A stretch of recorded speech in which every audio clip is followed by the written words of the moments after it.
Hey guys, Florida Mets fan here. I'm gonna shoot this one off the top of my head. You see my Jed Lowry souvenir on the wall back there.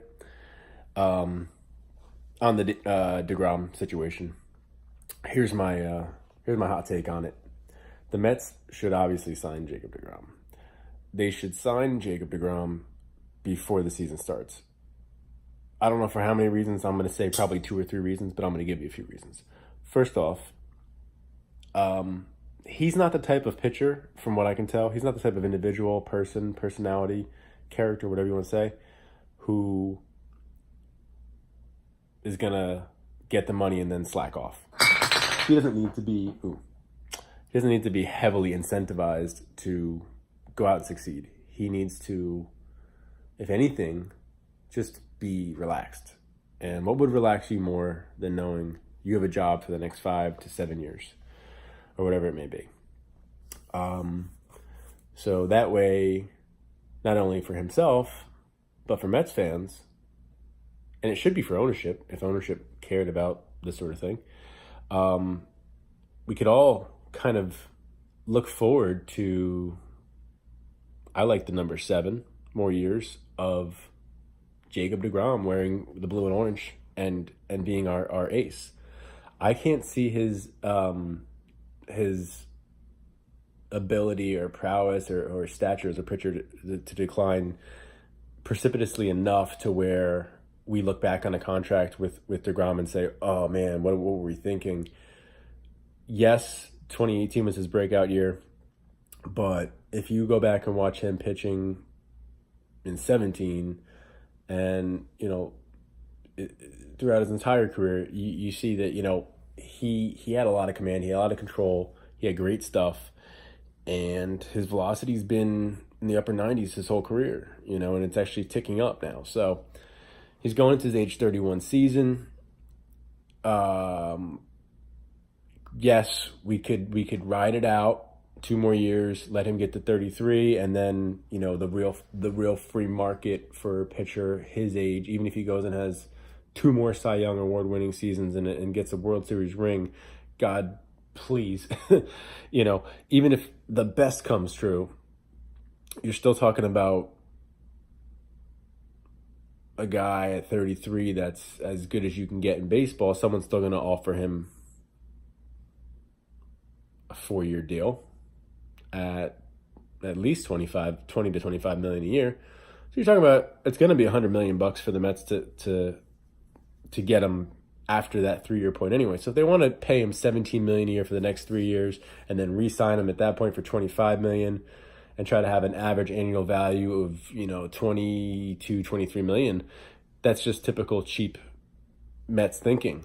And I'm not even really accusing the Wilpons of this. I'm more so just accusing the character of the Mets that a lot of Mets fans believe in their hearts is true, that they don't really want the team to win as much as they want to try to fill seats and make a profit, but not necessarily put their butt out on the line too much for a risk on anything that might end up being the best thing in the world for the team.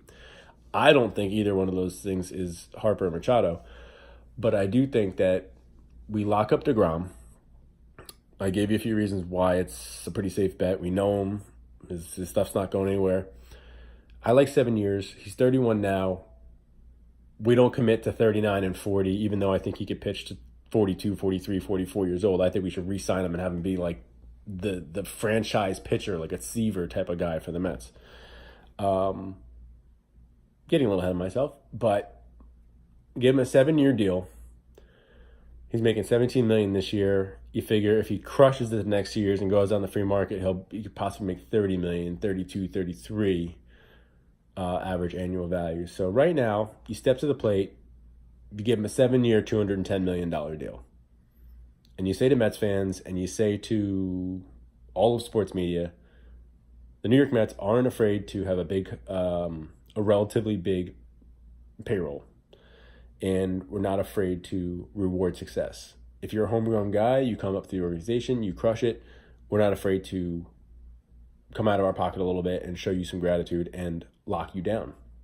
That puts the Nimmos, the Confortos, the McNeils, the Alonsos of the world on notice that, and Syndergaard for that matter, that shoot, you know what? Maybe I step up and get myself a big deal too. Or in Syndergaard's case, maybe I step up and now since DeGrom got locked in, maybe they're not going to buy two of us. I got to step up so I can get me a good ticket out of here or a good free agency contract when I'm up. But in any case, sticking on DeGrom, 7 years, an average annual value of $30 million. You could squeeze the numbers a little bit and make it 7 years, 190.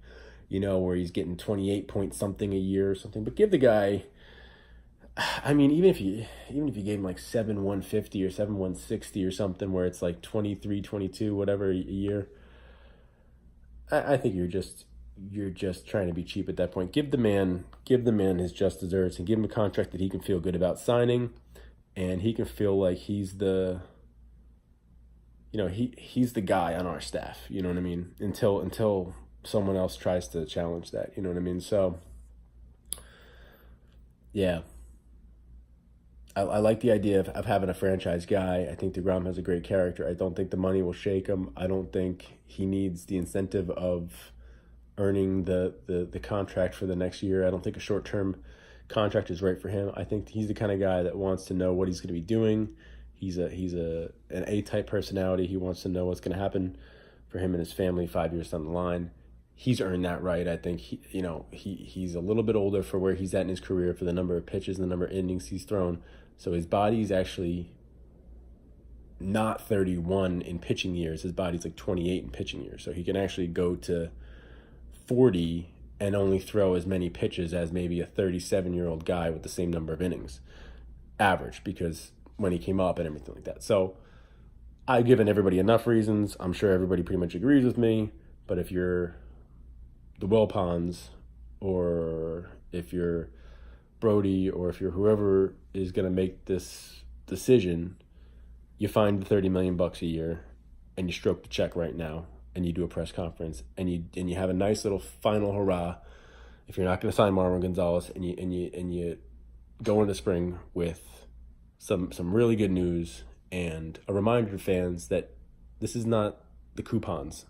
This isn't the cheap Wilpons. This is the Let's Go Mets. 2019 could be our year. 2020 could be our year. 2021 could be our year. They could all be our year. We can win now. We can win next year. We can win every year. If this is the new mentality, if this is the new wagon train we're getting on, then let's have one final hurrah before we start the season. Let's remind all the fans it's not the old same thing. We're going to spend some money.